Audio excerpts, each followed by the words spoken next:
Bueno, muy bien. Bueno, bueno, familia, vamos a la palabra del Señor. Quisiera entonces, por favor, que me acompañaran. Voy a darles el texto central que vamos a estar el día de hoy. Ese es en el libro de Oseas, capítulo 6, por favor. Oseas, Oseas capítulo 6. Vamos a estar desde el versículo 1 al versículo 6. Y bueno, antes de poder darles el título, quisiera que por favor incline su rostro una vez más y roguemos a Dios que sea Él direccionando nuestra enseñanza.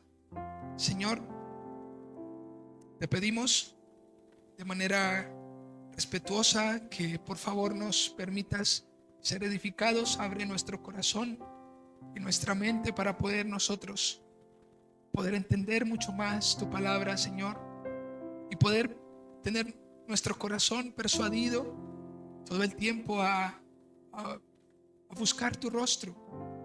Señor, que a través de tu palabra, que es inspirada por ti, Señor, hagas al hombre perfecto, Señor. Llévanos y condúcenos, Señor, en esta exposición de tu palabra, y que tu palabra sea glorificada, y que el nombre de Cristo, Señor, sea exaltado y puesto, Señor, en lo más alto de tu congregación. Te damos toda la gloria en Cristo Jesús. Amén y amén. Bueno, familia, quisiera invitarlos para que estén allí en Oseas capítulo 6. Vamos a estar en un tema, en el marco de lo que es la sola escritura y la sola gracia. Sola escritura y sola gracia. Lo vamos a entender a continuación. Hemos titulado este mensaje Sola escritura para matar al hombre de pecado. Sola escritura para matar al hombre de pecado. Y cuando nosotros consideramos este título, pues entendemos de que hay un énfasis en lo que es la escritura, y es que no es la escritura y algo más que puede persuadir al hombre de pecado a ser transformado, sino que solo la escritura es suficiente para matar al hombre de pecado. Y este es el propósito justamente de las escrituras desde el libro de Génesis hasta Apocalipsis. Dios ha inspirado y ha revelado las escrituras, nos ha revelado su plan, no para a lo mejor que al hombre le vaya bien en la tierra. El propósito no es ese. El propósito de la Biblia no es que el hombre de pecado viva de cualquier manera, pero que se aferre a las promesas de Dios en su palabra. Ciertamente las escrituras hacen énfasis en no transformar contextos y crisis y que el oleaje fuerte disminuya. El énfasis de la escritura no está en lo que rodea al hombre. El énfasis de la escritura está en matar al hombre y matar al hombre de pecado. El énfasis de la escritura está justamente en que el hombre sea confrontado en su verdad, desde la verdad en su realidad.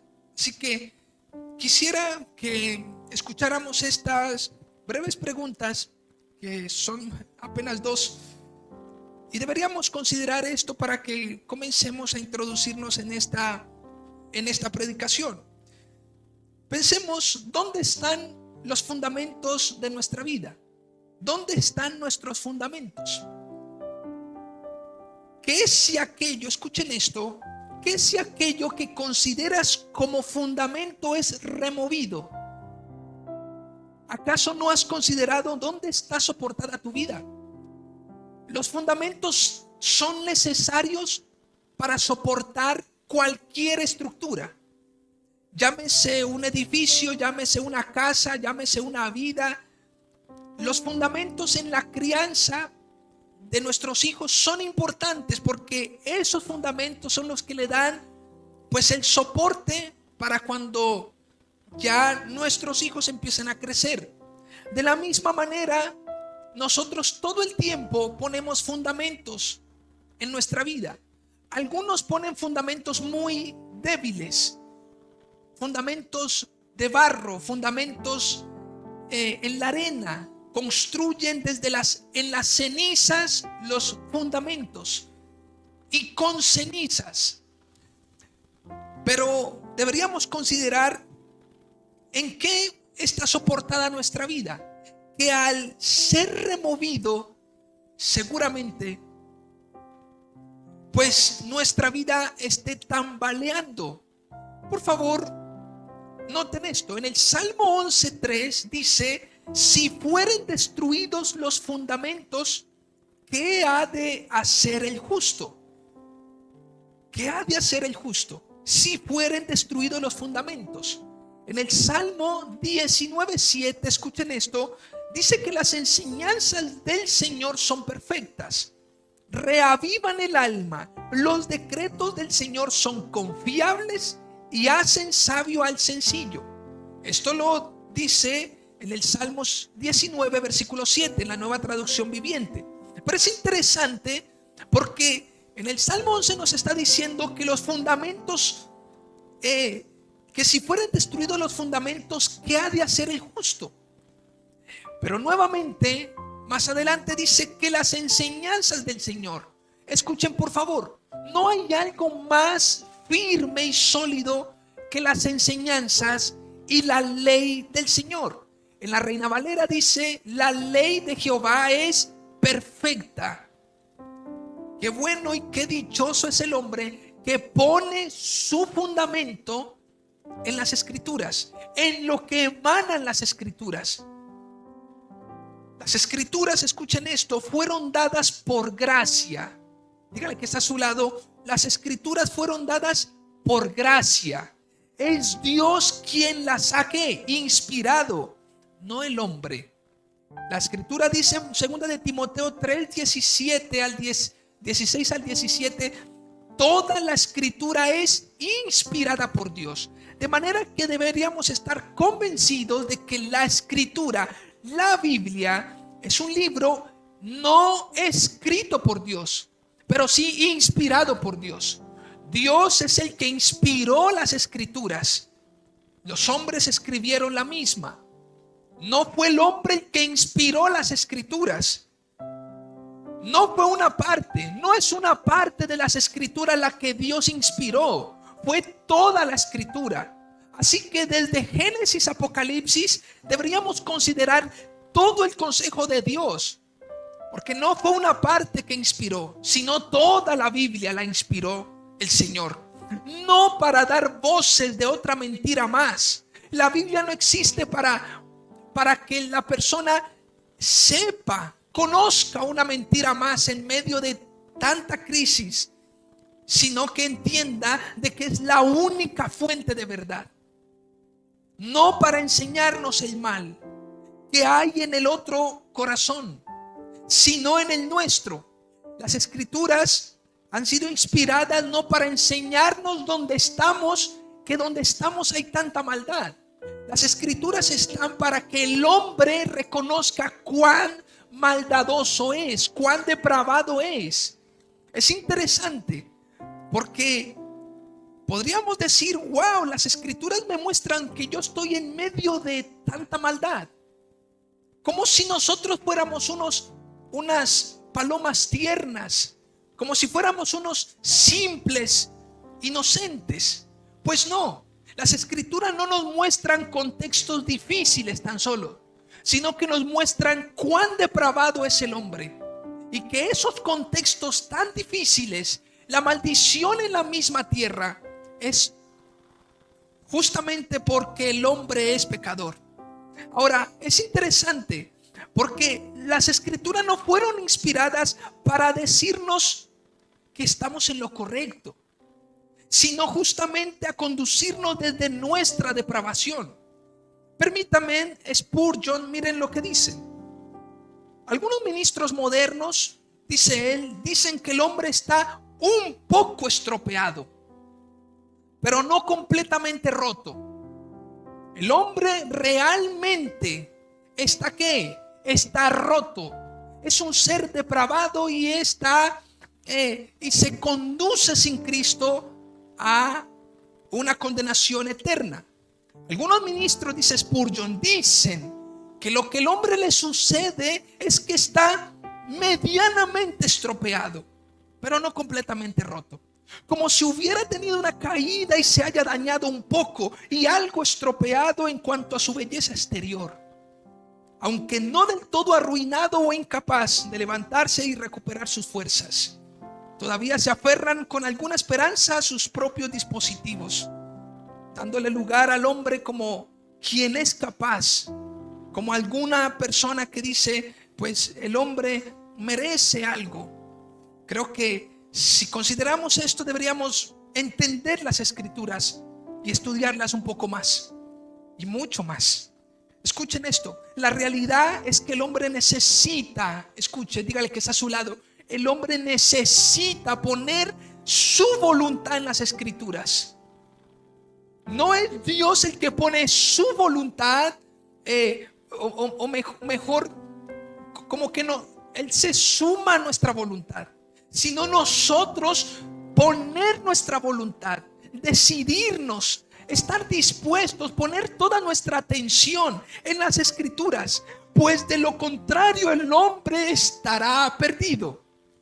El fundamento único para el hombre debe ser la Biblia, pues es inerrante y es infalible, está excluida de errores. En el Salmo 119, versículo 35, dice: guíame por la senda de tus mandamientos, porque en ella tengo mi voluntad.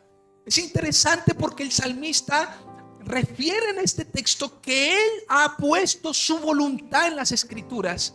Yo quiero aprender, yo quiero que tú me enseñes tu palabra. Esto debería ser uno de las actitudes de un creyente, al conocer la simpleza, pero a la vez la profundidad de las Escrituras. La vida del hombre estará en constante peligro, escuchen, y no precisamente por las oleadas de la vida. ¿Cuántos me siguen? La vida del hombre, escuchen, estará en constante peligro, y no por las oleadas y las crisis en la vida, no por los fracasos en la vida. El peligro del hombre no está en el éxito que nunca consiguió. El peligro del hombre no está cuando se derrumba porque el negocio no le salió, cuando perdió una amistad. El peligro del hombre no está precisamente en las oleadas de la vida, sino justamente por el hombre que las enfrenta. El peligro del hombre está en él mismo. Y eso nos muestra las Escrituras. Algunas de ellas tentadoras que desenfocan y seducen para el deleite carnal y pecaminoso. Es allí donde la Escritura debe ser meditada, no ignorada ni olvidada. En el Salmo 119, versículo 109, mire lo que dice: mi vida está de continuo en peligro, mas no me he olvidado de tu ley. Es interesante nuevamente porque el salmista no solamente está diciendo he puesto mi voluntad en tus mandamientos, sino también él reconoce que la vida de él está en un continuo ¿qué? Peligro. Y entonces dice: no he olvidado tu ley. La manera más segura para nosotros permanecer en la vida es cuando nosotros justamente estamos reconociendo que estamos en un continuo peligro, no por las oleadas de la vida, sino porque no es preciso confiar en nuestro propio corazón, pues es engañoso. Quien se atreva a ignorar la palabra de Dios, no habrá remedio alguno que sane la podrida llaga. ¿Cuántos me siguen? Vemos en el Antiguo Testamento Como un pueblo decidió ignorar, burlarse, mofarse de los mensajeros y profetas de Dios. Y vemos, como dice la escritura que lo hemos predicado acá, que el Señor llegó un momento que les dijo, ya no hubo remedio. El segundo libro de Crónicas 36 termina la mitad del capítulo diciendo, ya no hubo remedio, ustedes se burlaron de los mensajeros y del mensaje. Así que si ignoramos la palabra, si usted pretende estar sentado en la banca de la iglesia y luego de haber escuchado la bendita palabra de Dios, usted pretende ignorarla, será el peor negocio de su vida. Será lo peor que usted haya hecho en su vida. Despreciar la palabra del Señor. No habrá remedio para sanar una podrida llaga, sino que es interesante porque la palabra lo que hace es resucitar a un hombre putrefacto, a un hombre que es depravado. Escuchen esto, nada podrá ser de cenizas un ser viviente, solo la palabra podrá ser de cenizas un ser viviente que glorifique al Señor. El hombre estaba muerto en sus delitos y placeres. Y solo Dios, por medio de su palabra, por medio de su perfecta ley, puede hacer de cenizas un hombre de carne y hueso que glorifique su nombre y sea útil para todas las áreas de la vida. El hombre de Dios es un hombre íntegro, es un hombre que es un buen esposo, es un buen hijo, es un buen hermano, es un buen ciudadano. La relación entre las escrituras y la gracia, escuchen, es impajaritable. Entre otras cosas, no se pueden, es como un matrimonio, no se pueden desligar. Las escrituras fueron dadas por gracia. Solo por gracia y mediante la fe podemos recibir lo que las escrituras revelan. Las escrituras fueron dadas por gracia y todo lo que yo puedo recibir, lo puedo recibir por fe mediante la gracia, o por gracia mediante la fe, mejor, en Jesucristo. Quiero que vayan ahora a Oseas y entenderán lo que les he mencionado.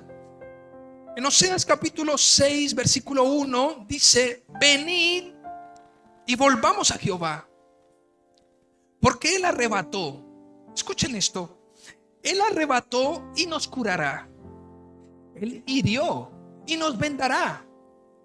Nos dará vida después de 2 días. En el tercer día nos resucitará y viviremos delante de Él. Y conoceremos y proseguiremos en conocer a Jehová. Como el alba está dispuesta a su salida, y vendrá a vosotros como la lluvia tardía y temprana de la tierra. ¿Qué haré de ti, Efraín? Hablando de Israel. ¿Qué haré de ti, Efraín? ¿Qué haré de ti, oh Judá? Escuchen, la piedad vuestra es como nube de la mañana y como el rocío de la madrugada que se desvanece. Por esta causa los corté por medio de los profetas. Con las palabras de mi boca los maté, y tus juicios serán como luz que sale. Porque misericordia quiero y no sacrificio, y conocimiento de Dios más que holocaustos. Permítame por favor rápidamente hacer y ubicarlos en un marco histórico. El profeta Oseas existe aproximadamente en el siglo VIII de la profecía. Este hombre fue contemporáneo con Isaías y Miqueas, profetas también. Y este hombre, mientras Isaías y Miqueas profetizaban en el reino del sur, es decir, en Judá, Oseas mientras tanto estaba profetizando al norte en Israel. Es interesante porque se cree que su ministerio pudo haber durado de 50 a 80 años. La situación de Israel era una situación depravada. En el reinado de Jeroboam II, usted puede leerlo en su Biblia. En ese reinado, el pueblo llegó a tener 3 cosas muy relevantes. Lo primero es la idolatría. Lo segundo es la corrupción moral. Y lo tercero es la prosperidad material. Por la prosperidad material ellos creían que todo estaba ¿qué? Que todo estaba en regla delante de Dios. Como tenemos alimento, como tenemos por las misericordias de Dios algo para sostenernos, entonces Dios está con nosotros. Y eso es una de las cosas que el cristiano debe considerar. Y a veces los cristianos dicen, wow, pero qué bien le está yendo a esa persona. Pues mira, tanta bendición tiene, tanta prosperidad tiene. No siempre todo el que tenga una prosperidad material está eximido de una corrupción moral. ¿Quién era Oseas? Oseas era un profeta. Y algo interesante es que Oseas fue aquel hombre que con su propia vida ilustró y simbolizó el mensaje del Señor. Fue el hombre al cual Dios llamó para que él se casara con una prostituta. Y sabiendo que la prostituta, conociendo de antemano el Señor, cómo iba a ser el comportamiento de la prostituta con Oseas, pues la prostituta se va, se prostituye y huye, se va, deja solo a Oseas. Y luego Dios mueve de nuevo a Oseas para que busque a la prostituta, haciendo referencia en un simbolismo de lo que Dios hizo todo el tiempo con su pueblo. Pues Dios todo el tiempo fue un esposo y un novio fiel, pero su esposa, hablando del pueblo, estuvo todo el tiempo prostituyéndose. Es interesante porque hay un paralelo. Así como Jesucristo es la palabra viva del Padre, Oseas es mensaje vivo para su pueblo en su propia vida conyugal. Debemos tener en cuenta algo, y es que hay algo interesante que lo dice Feinberg, y dice: Amós predican la relación entre Amós, el profeta Amós, y Oseas. Es que mientras Amós predica arrepentimiento, Oseas predica amor. Mientras Amós predica la inaccesible justicia de Dios, Oseas el indeficiente amor de Dios. Es perfecto. Oseas se encarga en medio de esa ilustración en permitirle al lector, permitirle al pueblo que observara cuán gran amor sostenía a Dios por su pueblo. Es interesante, familia. Oseas es el primer profeta de la gracia y el primer evangelista de Israel. Esto lo dice Matthew Henry en sus comentarios bíblicos. Y dice: así como Lucas nos presenta el hijo pródigo en Lucas capítulo 15, Oseas nos presenta la esposa pródiga. Es interesante. Más o menos Riri en el comentario de Matthew Henry dice que el libro de Oseas tiene dos líneas, y la primera va del capítulo 1 hasta el capítulo 3 versículo 5, y en ese digamos periodo, en esos escritos, habla acerca de la esposa pródiga. Y desde el capítulo 4 hasta el capítulo 9 habla del pueblo pródigo. Entre otras cosas, los 3 primeros capítulos del libro de Oseas está hablando acerca de esa esposa prostituta, esa esposa pródiga que se fue. Pero del capítulo 4 en adelante está haciendo referencia no a la esposa de Oseas, sino al pueblo pródigo, ilustrado por los primeros 3 capítulos. Quería simplemente que nosotros nos ubicáramos ahora mismo en Oseas 6:1, por favor. Mire por favor ese texto. Oseas 6:1 dice: venid, volvamos a Jehová. Es una invitación de Oseas. Y dice: porque él arrebató y nos curará, hirió y nos vendará. Al pueblo creyente en muchas ocasiones le cuesta entender esto. Le cuesta entender de que Dios es el que hiere y que Dios también, como venda heridas, también hiere. Que Dios, así como cura, también arrebata. Creo que es interesante. Aisha de López, con su libro Lágrimas Valientes, expone en un capítulo esto, diciendo: en la cruz Jesús fue arrebatado y herido por nuestro bien, pero él también gloriosamente fue resucitado en el tercer día. Entre otras cosas, lo que está diciendo es: el Señor a su Hijo hirió, permitió que viniese, ¿qué? Que viniese su mismísima ira a caer delante del Señor Jesucristo. Pero así como también lo arrebató y lo puso en la cruz y lo entregó en muerte y muerte de cruz, también lo exaltó hasta lo sumo de manera gloriosa.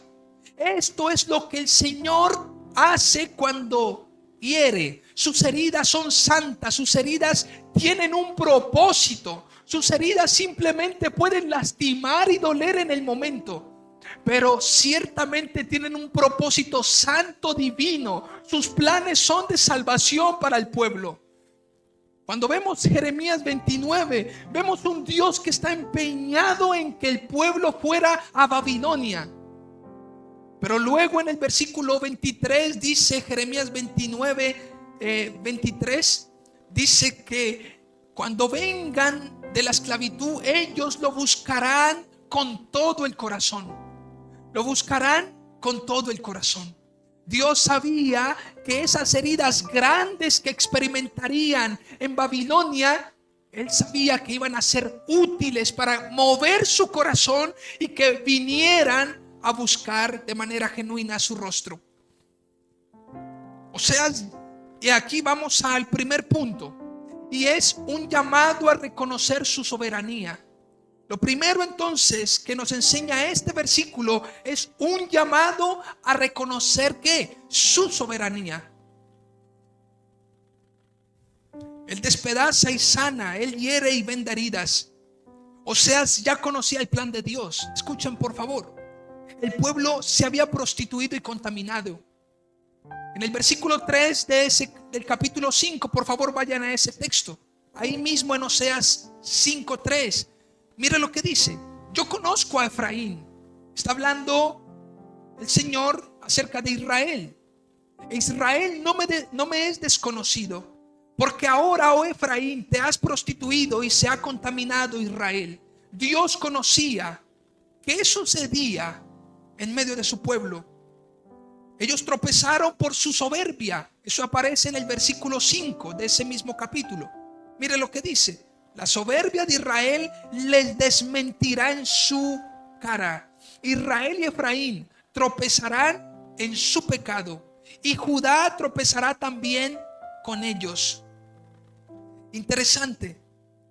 Hay algo, y es la consecuencia es que el Señor se apartaría de ellos. ¿Qué pasa cuando Israel fue soberbio y se prostituyó y se contaminó? Dios iba a apartarse de ellos. En el versículo 6 lo vemos: como sus ovejas y con sus vacas,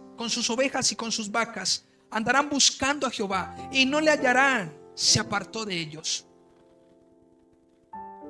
Ahorita ustedes, a lo mejor después de vamos a hacer una aplicación, pero escuchen esto: la desobediencia fue evidente, pues tuvieron hijos extraños, es decir, engendrados de la prohibición a relacionarse con otros pueblos.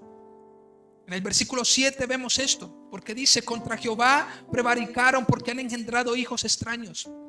Entre otras cosas, algunos se atreven a decir: pero ¿por qué Dios se marchó? ¿Por qué nos dejó? ¿Por qué permitió esto? Pues fue justamente en este momento porque ellos empezaron a contaminarse. Los hombres empezaron a engendrar hijos con mujeres extrañas. Los hijos fueron extraños para el Señor. Oseas conocía la ira de Dios y el castigo era inminente. Si usted nota en el versículo 10, mire lo que dice al final: derramaré sobre ellos como agua mi ira.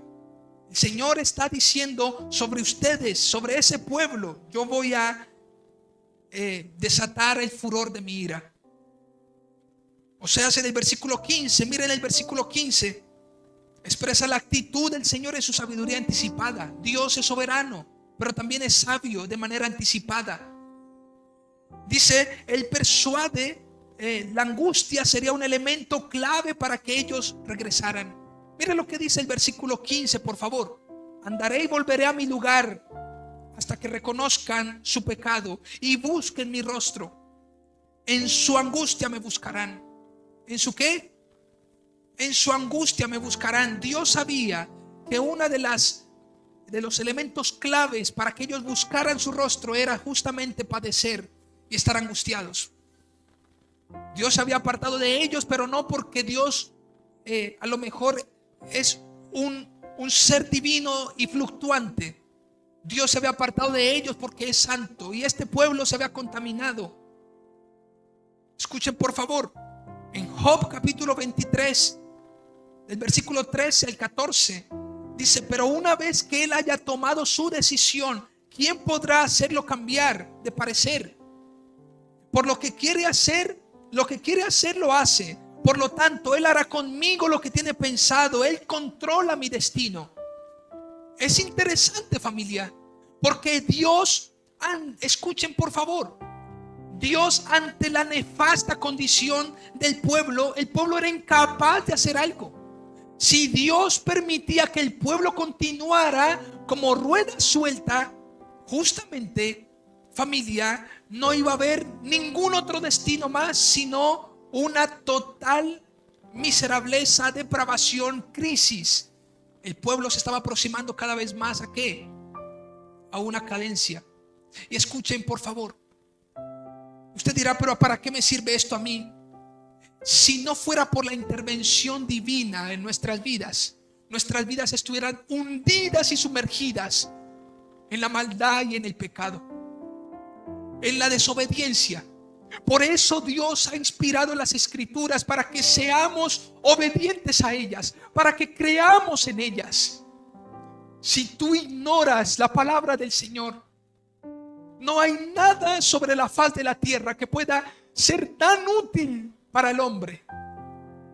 No hay nada sobre la faz de la tierra. Todo es vano, capaz de no transformar el ser, nuestro ser.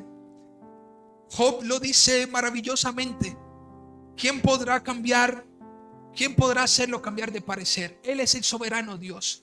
Y si Él nos hiere, es porque justamente lo merecemos y porque justamente será provechoso, ¿qué? Para nuestras vidas. La pregunta que podríamos decir es, ¿acaso la corrección del Señor a este pueblo no era una corrección sabia? Claro que sí. Piense por favor en un padre que de manera desesperada tiene un hijo y que su hijo está tremendamente rebelde y en su soberbia simplemente está orgulloso. Piensen por favor en la impotencia del padre ante ese hijo. Hijo, pero tienes que cambiar. Hijo, pero yo estoy aquí. Hijo, pero yo te amo. Hijo, pero ¿qué más hago por ti? Pues bueno, la gran diferencia entre nosotros y Dios es que Dios es extremadamente poderoso. Es anticipadamente sabio. Él es santo. Sus planes son perfectos. Y lo más maravilloso, familia, es que cuando el pueblo fue incapaz por sí mismo de cambiar el rumbo de su vida, Dios lo pudo hacer. Dios pudo intervenir para cambiar la marcha que llevaba el pueblo. Y esto ha pasado justamente con nosotros. El evangelio, cuando es predicado, el evangelio tiene la capacidad de volver el corazón del hombre al Señor. Nada más tiene esta capacidad. Nada más es tan útil como el evangelio. Qué bueno es poderlo considerar. Es interesante, familia, porque en un comentario de Spurgeon de este versículo 1 y 2 dice, escuchen por favor esto: los padres tiernos buscan primero educar a sus hijos por medios amables, Cuando usted tiene su hijo pequeño, ¿usted qué hace? Usted tiernamente, ¿qué? Con medios amables usted le habla. Usted le habla con la palabra blandita. Y así fue el Señor todo el tiempo. Dios al pueblo no empezó a castigarlo de una vez por todas. Dios al pueblo lo fue llevando, le fue dando consejos, le fue dando leyes, le dio profetas, hasta el momento en que dijo: ya no hay medios amables contigo. Y esto es lo que debe considerar hoy el pueblo creyente, la iglesia del Señor. Porque hay muchos que fluctúan en medio de esta militancia. Hay muchos que simplemente se sientan en las bancas de las iglesias, hasta que ya el Señor dice: ya no puedo con medios blanditos. Ya no puedo ser tan noble contigo, debo ser más severo. El Señor en su paciencia trató con bondad a su Israel, que tropezaba, enviándoles favor tras favor, bendición tras bendición. ¿Cuántas veces hemos experimentado bendición tras bendición? Favor tras favor. Señor, gracias.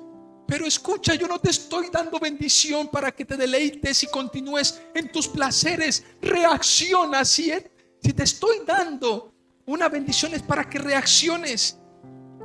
Pero cuanto más multiplicaba sus bendiciones, miren en Oseas capítulo 10, por favor, en el versículo 1. Israel es una frondosa viña que da abundante fruto para sí mismo. Conforme a la abundancia de su fruto, multiplicó también los altares. Conforme a la bondad de su tierra, aumentaron sus ídolos. Esto es triste, familia. Conforme ellos se aumentaban en los frutos y en las bendiciones, también aumentaron su corazón idólatra, su corrupción moral. Así que gastaron, escuchen por favor lo que dice Spurgeon acerca de este texto. Dice: así que gastaron las misericordias de Dios en sacrificios a sus ídolos, y cometieron transgresiones con los dioses falsos de los paganos, consumiendo con sus deseos las misericordias que Dios había enviado para llevarlos al arrepentimiento. Es como cuando usted quiere hacer algo por alguien y usted le da a esa persona, y esa persona, antes de hacerse un bien, por el contrario, antes va y gasta lo que usted le dio, y gasta para sus propios vicios y placeres.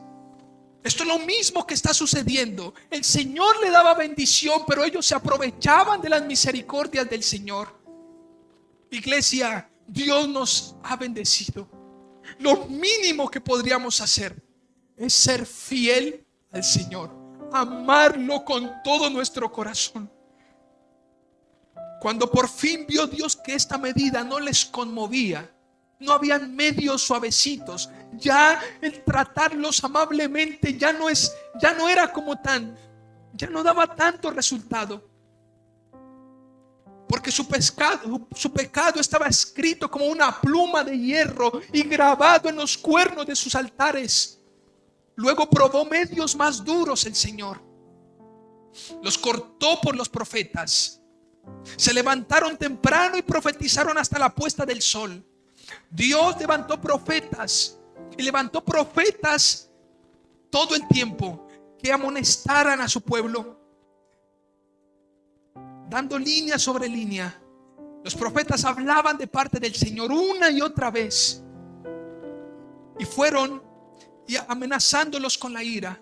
Y algo instintivo que hacían los profetas era advertirles: si ustedes no hacen esto, recuerden que la ley dice que si ustedes no obedecen la ley, va a venir sobre ustedes un castigo. Y les advirtieron, les aconsejaron, les amenazaron con la ira de Dios. Eso es lo que hoy sucede en nuestro mundo. Hoy hablar de la ira de Dios a las personas soberbias, pues esto es una burla, familia. Y esto parece que hace mucho más gravoso el momento, porque afuera simplemente se burlan ¿Cómo que Dios va a venir a castigar? ¿Cómo que Dios va a venir a enjuiciar? Pues eso lo dice la Escritura. Y una y otra vez el Señor, el juez de la tierra, ha establecido juicios en esta tierra. Y vendrá un juicio último. Así que no acumulemos ira para el día de la ira. Por fin llegó esa venganza. Los llevó cautivos y fueron a tierra desconocida. Ellos experimentaron el castigo de los asirios de Babilonia. Y el mensaje, ¿cuál era? Venid, volvamos, ¿qué? A Jehová. Volvámonos. Es interesante porque el versículo 1 no está diciendo: el Señor, roguemos a Dios para que Él venga a nosotros. Roguemos a Dios porque Él es el que se ha ido. Oremos para que Él nos visite nuevamente. El problema no es de Dios, familia. Nunca lo ha sido. El problema es del hombre de pecado, que debe ser muerto. La Biblia debe traspasar, debe aniquilar el hombre de pecado. La predicación tiene ese sentido, y es de matar al hombre de pecado. Lo único que puede traspasar el alma, lo único que puede matar el hombre de pecado, es la palabra del Señor predicada. Así que por eso debemos predicar la familia en nuestros hogares, porque nada funciona, ni los métodos, ni los rituales, nada funciona. Predica la palabra del Señor. Prediquemos las Escrituras. Por supuesto, el pueblo de Israel no es más que una imagen de nosotros. Dios nos ha probado con misericordia por misericordia. Nos ha mantenido en salud durante mucho tiempo, hasta que casi nunca tuvimos una enfermedad todo un día. Lo peor es que nosotros nos acostumbremos a vivir de la manera como vivimos, que normalicemos las misericordias de Dios. Esto es tan grave, familia. Todos los días deberíamos estar, ¿qué? Agradecidos porque nuevas son sus misericordias. A veces normalizamos las bondades de Dios. Qué triste, familia. Como si Dios tuviera que hacer todos los días lo mismo. Él por su misericordia nos sostiene. Nos dio todo lo que pudimos desear, hasta que nuestra copa rebosaba y rebosaba. Queríamos unos zapatos y tuvimos los zapatos. Queríamos un negocio y tuvimos el negocio. Queríamos un dinero para subsidiar algo y lo tuvimos. Y nuevas son sus misericordias cada día. Pero sus misericordias no deben ser para nuestra propia complacencia. Debemos entender de que Él es misericordioso para que levantemos nuestros ojos y le digamos: Señor, gracias. Heme aquí, Señor. Heme aquí, Señor. La fuerza corporal que se nos ha dado para hacer una bendición, a veces la hemos hecho una maldición. Escuchen esto que me impresionó mucho. Dios nos ha concedido corrientes de misericordia que nunca cesan. Escuchen, Dios nos ha concedido corrientes de misericordia que nunca cesan. Pero nuestro regreso, nuestra contribución a Dios han sido corrientes de pecado amplias, negras y profundas.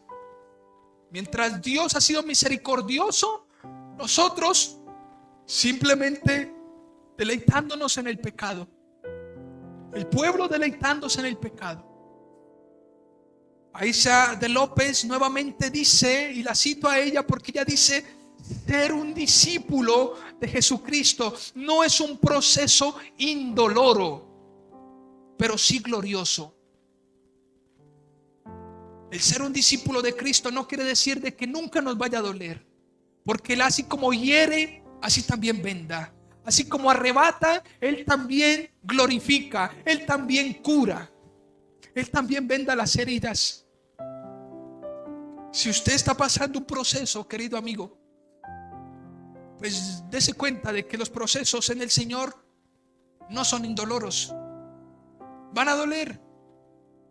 Van a doler. Primera en Hebreos capítulo 12, versículo 13. Dice, perdóneme para no sesgarme, a veces se me corre el champú en como empieza el texto, pero dice, versículo 11, perdón, es verdad que ninguna disciplina al presente parece ser causa de ¿qué? De gozo, sino de tristeza, pero después da fruto apacible de justicia a los que en ella han sido ejercitados. Es verdad, dice el autor, es verdad, ninguna disciplina del presente parece ser causa de gozo, sino de tristeza. En aquel tiempo el pueblo experimentó la severidad y el castigo de Dios, pues fueron llevados cautivos. Es interesante, familia, escuchen esto. Esto lo escribí anoche justamente. Ellos fueron cautivos y exiliados, soportaron sufrimientos y vejámenes de sus enemigos, pero todo esto fue justamente lo que ellos merecían. Pues como simples mortales debemos entender que Jesús, el Cristo, llevó mucho más castigo, soportó mucho más vejámenes y arremetidas. Por favor, entendamos esto. En el versículo 1 el texto está diciendo: venid, volvamos al Señor. Él arrebata y cura, Él hiere y venda. Pero ¿quién más experimentó esto de manera profunda sino nuestro Señor Jesucristo?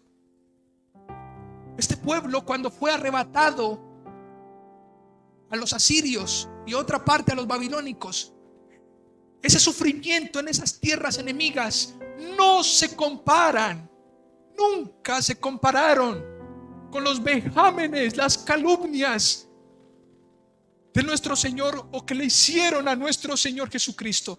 Cristo fue a la cruz inocente. Este pueblo estaba siendo castigado por su maldad. Cristo fue a la cruz inocente y experimentó sufrimientos. Es interesante, porque el Padre que hirió a Cristo también lo resucitó. El Padre que desató su ira sobre Cristo también en Cristo, a Cristo lo exaltó. Y hoy está sentado nuestro Señor a la diestra del Padre. Él lo entregó a morir en la cruz. Él mismo lo resucitó y lo exaltó hasta lo sumo. ¿Y por qué todo esto? Porque ¿en qué quedará un simple mortal luego de ser herido por Dios? ¿Qué pasa si Dios hiere al hombre? ¿En qué quedó Egipto cuando Dios envió plagas? Reducido a nada, porque el hombre es incapaz de ponerse y mirar a los ojos al Señor. Incapaz. Dios nos ayude a temer ante su grandeza. ¿Quién podrá soportar los juicios y castigos divinos? Ninguno, ¿verdad? Mas Él, por pura gracia, escuchen esto, nos levantó un cordero para que soportara y llevara nuestro pecado y nos diera vida luego de ser resucitado. Dios sabía que el pueblo, al herirlo, jamás se iba a levantar. Así que Dios mismo envió a su Hijo y Dios mismo levantó a su Hijo. El pueblo jamás se iba a levantar ante un castigo divino. Jamás. Si Dios decide castigar al hombre, jamás usted y yo nos levantaríamos, porque es Dios. Por eso, al final de los tiempos, todo aquel que no crea en Jesucristo, jamás nadie podrá resistir su ira. Jamás. Ninguno podrá soportar, ni Satanás mismo podrá soportar el juicio venidero. En Juan 17,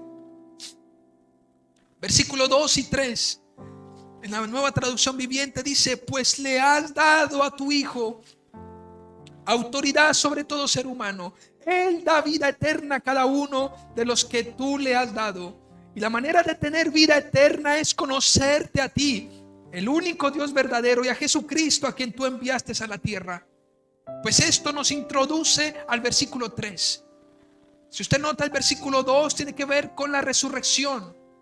Nos da vida después de 2 días. En el tercer día nos resucitará y viviremos delante de Él. Es interesante porque este texto solamente está incluido en las virtudes del Señor. Jamás nadie podrá hacer de este texto su texto. Este texto solamente le compete ¿a quién? A Él, al Cristo. Él es el único y en Él solamente tenemos vida. Solamente Él tiene el poder para resucitar nuestras vidas y para darnos vida en Él.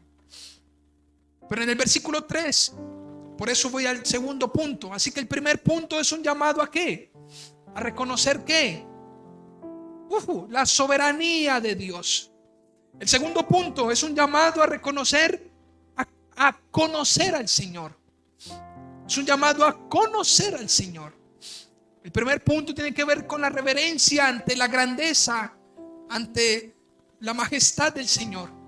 Pero este punto tiene que ver con lo que nosotros hacemos y debemos estar empeñados en hacer.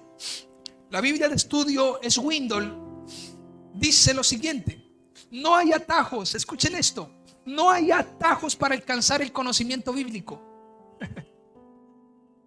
Dígale que está a su lado: no pretenda que usted va a saber de Dios si usted se ve todos los días las novelas y a lo mejor en el tiempo que usted tiene, mejor invierte tiempo en el desafío y en las novelas. No pretendas crecer en el Señor si no empeñas tu tiempo en la Biblia, en estudiar la Biblia. No se puede crecer, no se puede conocer a Dios de esa manera.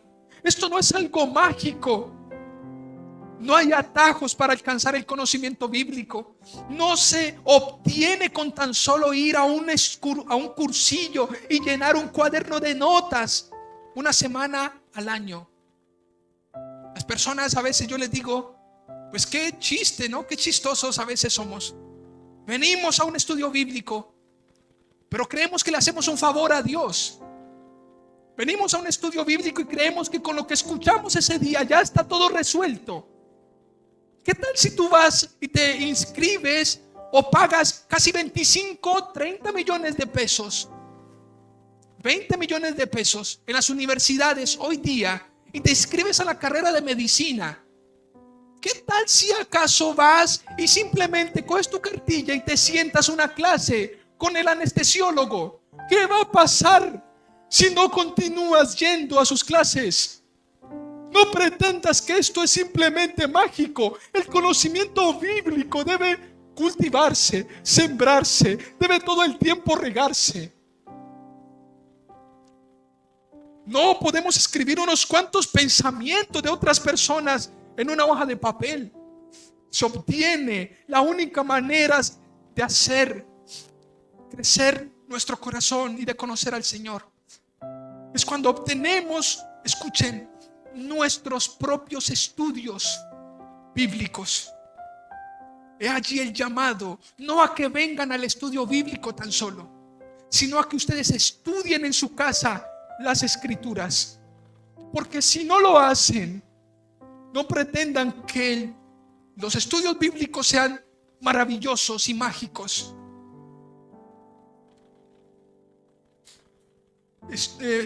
Debemos hacer nuestro propio estudio bíblico a fin de que sepan lo que crees. La manera como nosotros debemos saber y cómo debemos madurar nuestra creencia es cuando desarrollamos nuestros propios estudios. Porque cuando usted hace su propio estudio, usted tendrá argumentos llenos de convicciones. Usted no vivirá por las creencias de otros. Usted desarrollará su propia fe, su propia convicción. Congregarnos, claro que es necesario. Ir a un estudio bíblico, claro que es necesario.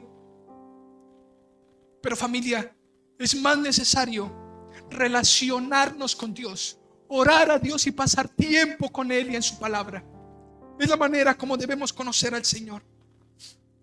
Esforcémonos por conocer a Dios. Su aparición es tan segura como el amanecer. Me gusta esto. Es interesante en el versículo 3. Vayan a ese texto de Oseas 6. Y conoceremos y proseguiremos en conocer a Jehová. Nuevamente Del versículo 2, una vez haya herido. Del versículo 1, una vez haya arrebatado, una vez haya vendado, vendremos y conoceremos al Señor. Como el alba está dispuesta a su salida. Me gusta esto. Y vendrá a nosotros como la lluvia. ¿Como la lluvia qué? Como la lluvia tardía y temprana.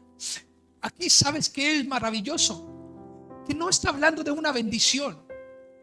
No está hablando de que Dios envía una bendición. Está hablando de que Él mismo vendrá. Y tan seguro como el amanecer vendrá. Él estará con nosotros si le buscamos con todo el corazón. Él estará con nosotros. Nuestro negocio es conocer, es proceder a conocer al Señor. Y eso implica primero que comencemos conociendo al Señor. Me gusta esto. No podemos continuar con lo que no nos hemos embarcado. Usted no puede pretender llegar a un destino cuando usted no se ha embarcado. Móntese, acérquese, aproxímese. Hay una religiosidad que no contiene ningún conocimiento de Dios. Cuidado con esto. La religión que consiste solo en el conocimiento de los ritos y ceremonias exteriores y el conocimiento de las ortodoxias, el conocimiento de las distinciones doctrinales, el conocimiento del lenguaje religioso y las pronunciaciones y experiencias o el conocimiento de himnos populares. Eso es religión vana. Podemos cantar bien. En el libro de Miguel Núñez, David Ormachea dice: hay iglesias que parecen morgues con campanario, porque cantan bien, porque oran bien, porque se reúnen, pero no viven bien. Ese es el problema. El problema no está, el problema más bien está en que fácilmente aprendemos a hacer cosas. Es más fácil aprender a hacer que aprender a vivir. Es más fácil. ¿Cómo oro, pastor? ¿Cómo puedo orar para que Dios me bendiga? No, es que esto no es una cuestión de una oración que usted pronuncie y ¡pam! El genio apareció. Esto es una cuestión de relación con Dios, de relacionarnos con el Señor. La persona que no conoce a Dios piensa que el hombre es un ser noble. Pero quien ha visto a Dios piensa que el hombre es polvo y ceniza. El que no conoce la santidad de Dios se cree una buena criatura. Pero cuando ve a un Dios santo dice: me aborrezco, miserable de mí. El que no conoce a Dios piensa que el hombre es un ser maravilloso, capaz de realizar lo que quiera. Pero a los ojos de Dios la fuerza humana se quema y el hombre se vuelve más liviano que la vanidad. Si usted nota, en el Salmo 1 dice que todo aquel que ignore la palabra del Señor será como un tamo arrebatado por el viento. Un tamo. El hombre que ignora la palabra del Señor es más liviano que la vanidad, familia. Se desvanece en el tiempo. Se desvanece. Porque el amor dio a Jesús. Y a lo mejor alguien podría decir: ¿y por qué un tema como este? Porque estamos en el mes de la Biblia, pero mucho más porque debemos predicar un tema como este. Sola escritura es lo único que necesitamos para matar al hombre de pecado. Sola escritura. Y sabe una cosa, la sola escritura revela algo. Escuchen esto. Esto lo dice Spurgeon. Dice: el amor dio a Jesús y la justicia lo mató. Mientras el amor dio a Jesús, la justicia de Dios mató a Jesús. Tenía que ser así. Era necesario que fuera así. Número 3. Un llamado a tener cuidado de sí mismo. Un llamado a tener cuidado ¿de quién? De sí mismo. Diga al que está a su lado: no se cuide tan solo de los demás, cuídese de usted mismo. Cuídese. Es más, téngale miedo a usted mismo. No confíe en usted mismo, porque su corazón es engañoso. En el versículo 4, el Señor dice, y lo voy a leer en la Nueva Traducción Viviente de ese texto, dice: oh Israel y Judá, me gusta esta pregunta, ¿qué debo hacer con ustedes? El Señor le está diciendo a su pueblo, a ambos, ¿qué voy a hacer con ustedes? Cuando el papá se para en la puerta de la casa y dice: ¿qué voy a hacer con ustedes? Tantas veces les he hablado, tantas veces les he dicho, ¿qué voy a hacer con ustedes? He intentado mil y una manera. ¿Qué voy a hacer con ustedes? En la Nueva Traducción Viviente dice lo siguiente de ese texto: pues su amor se desvanece como la niebla de la mañana y desaparece como el rocío a la luz del sol. Es interesante. En esta versión dice: la piedad vuestra es como ¿qué? Es como nube de la mañana y como el rocío de la madrugada que se desvanece. Lo que está diciendo el texto es: ¿qué voy a hacer con ustedes? Pues ustedes son ¿qué? Todo el tiempo fluctúan. El amor que ustedes profesan a mí todo el tiempo es un amor fluctuante. La pregunta que deberíamos hacernos: ¿qué tan fluctuantes somos? ¿Qué tan fluctuantes somos en el Señor? Pues hay algo, familia, en este punto, y es que de hecho hay un texto que aparece, que lo vimos el viernes, y lo voy a simplemente a parafrasear, que es un texto que, bueno, o vamos a uno de esos textos. Segundo libro de Reyes 17, por favor. Segundo libro de Reyes 17. Mire lo que dice.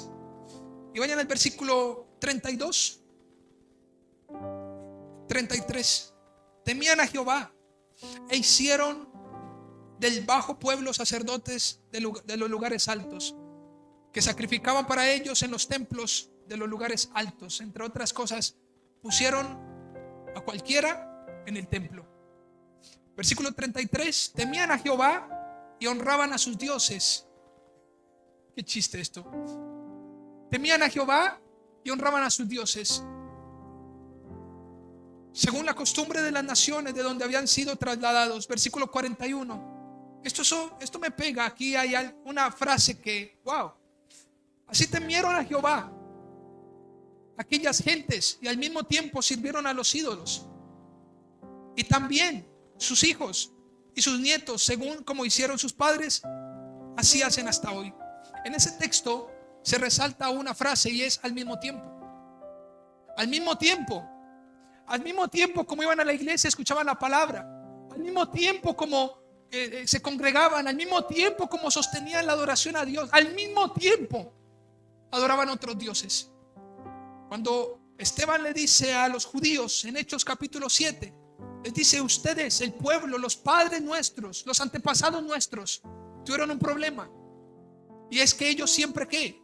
Ellos iban, en sus hombros llevaban el arca del pacto, pero por otro lado llevaban el tabernáculo de Moloc. Esta dicotomía, esta dualidad, esto habla de un hombre inestable. Cuidado con nosotros mismos. Cuidado con satisfacer y quedarnos normalizando en nuestras satisfacciones personales. Cuidado con nuestra propia opinión. Es que así estoy bien. Es que ¿para qué? Es que esto, es que me justifico. Cuidado, familia, cuidado. La manera para contrarrestar esto, la única manera es sola escritura para matar el hombre de pecado. Debemos conocer las escrituras, leer su palabra. Número 4, un llamado a considerar a sus mensajeros. Un llamado a considerar a sus mensajeros. En el versículo 5, mire lo que dice: por esta causa los corté por medio de los profetas. Con las palabras de mi boca los maté, y tus juicios serán como luz que sale. Es interesante, porque lo que está diciendo el texto es: la manera como yo hablé a ustedes fue por medio de profetas, de mensajeros.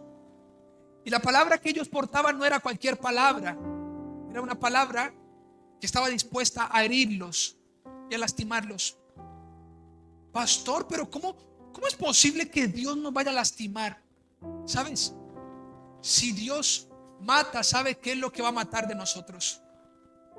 Si Dios se acerca a nosotros, Él sabrá qué es lo que nosotros, qué de lo que nosotros tenemos, que es todo, nos sirve. Ciertamente la Escritura dice que debemos morir a nosotros mismos. Escuchen esto. La verdad predicada, escuchen esto. La verdad predicada debe matar al hombre de pecado. Cuando Dios habló, lo hizo de tal manera por sus profetas. Y escuchen, que el corazón inestable y depravado se viera confrontado con el juicio como luz. Escuchen esto último. ¿Sabe usted que cuando Jesús viene a la tierra dice: yo no he venido a juzgarlos a ustedes, pero el simple hecho de que ustedes no crean en mí, ya vendrá un juicio sobre ustedes? Es interesante porque lo que está diciendo Oseas es lo siguiente. La idea de Oseas es lo siguiente: es el juicio traerá luz. El juicio abrirá más el boquete de luz. La generación será confrontada mediante el juicio. Si no fueron confrontados por la advertencia del Evangelio, serán confrontados y de una vez aniquilados por el juicio divino. ¿Están conmigo? ¿Cuántos me siguen? ¿Qué hace el Evangelio? El Evangelio te brinda la buena nueva de salvación. Tú lo escuchas, crees en Jesucristo y caminamos con el Señor adelante. Pero escuchen, por favor, si no creemos en Jesucristo de manera genuina, pues ya no nos va a hablar el Evangelio y una buena nueva. Nos va a hablar un juicio divino. Y ese juicio divino vendrá tanto como el amanecer, familia. Hay que considerar el mensaje y sus mensajeros.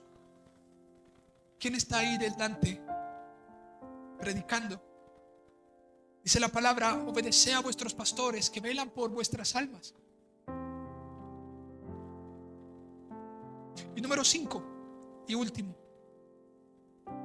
un llamado al amor genuino. Un llamado al amor genuino. El texto dice: porque misericordia quiero y no sacrificio, y conocimiento de Dios más que holocaustos. El conocimiento que Dios quiere es un conocimiento relacional y mental, y con el corazón, y con todo lo que somos. El pueblo a lo largo, escuchen por favor, a lo largo de su historia en el Antiguo Testamento, vemos que el pueblo falló en dos cosas: en aprender acerca de la ley como una cuestión mental, pero en relacionarse con Dios como una cuestión de vínculo. Muchos aprendieron la ley, pero ignoraron ¿qué? Relacionarse con Dios. Mas todo aquel que se relacionó con Dios y aprendió la ley, pues fue un hombre, como dice en Jeremías. ¿Cómo ustedes sabrán la verdad si ustedes no intiman conmigo? Así que, familia, el llamado es a que nosotros conozcamos al Señor. El conocimiento al Señor nos conduce a madurar en la manera como me presento delante de Él. Maduramos. Quisiera que termináramos este tiempo pensando en aquello que dijimos al inicio. La sola escritura, solo la sola escritura, sirve para matar el hombre de pecado. Solo las escrituras. Hay gente que se cree cristiana porque canta música. Hay gente que se cree cristiana porque va a la iglesia. No, somos cristianos porque hemos muerto, porque morimos, porque todos los días morimos. Porque todos los días tomamos nuestra cruz y le seguimos. ¿Cuántos estamos dispuestos a que la sola escritura traspase nuestra alma? Amén. Póngase sobre sus pies, por favor.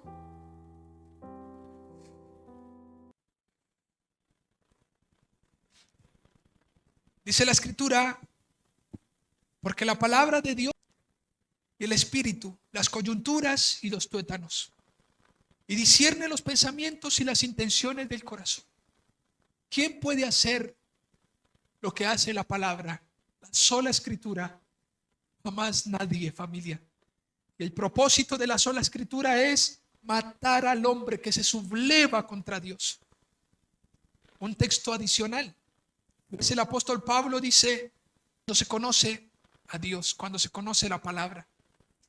Familia, con todo mi amor, con todo mi corazón les digo, invirtamos tiempo en el estudio de la palabra.